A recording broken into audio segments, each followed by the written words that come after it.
Takže zdravím vás ľudia, vítam vás do Spy707 u informačky druhej, čo sa týka toho serveru, na ktorom točíme Minecraft sériu, sa to celé posralo.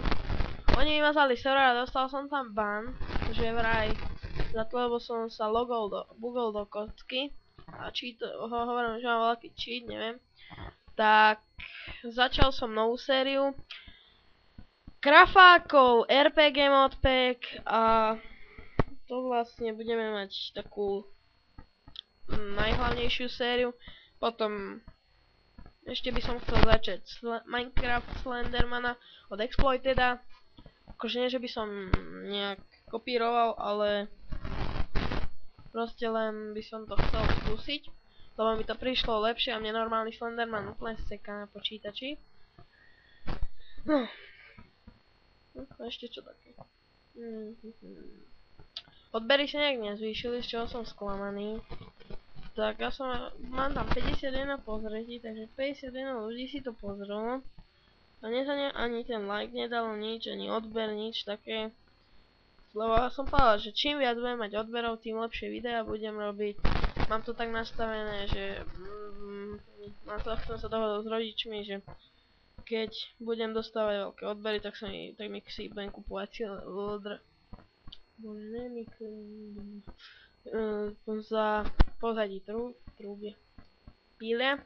A s rodičmi som sa dohodol, že keď budeme vlastne väčší úspech na tom YouTube, tak mi budú platiť tak akože drahšie veci ako mikrofóny, nejaké notebook mi chcú kúpiť, tak vlastne by som iba také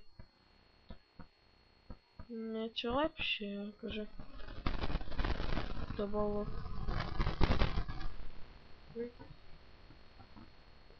Ale však samozrejme to je na vás, akože keď sa vám niečo na tom videu nelúbilo, tak mi to napíšte do e-mailu, ktorý dám do popisku, alebo mi to proste na Facebook napíšte. A tak akože pokúsil by som sa tú chybu napraviť, ale inak nevidím. No asi viem, prečo mi nedávate odbery za ten zvuk, ale teraz je ten zvuk lepší, lebo má mini mikrofón.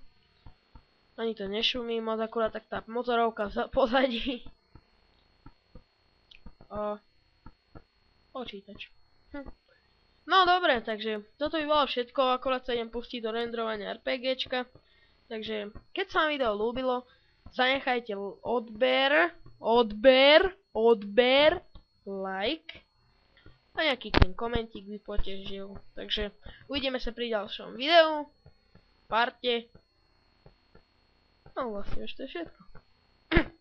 No proste uvidíme sa vo volačom na mojom channeli. Takže, zatiaľ ľudia, čaute.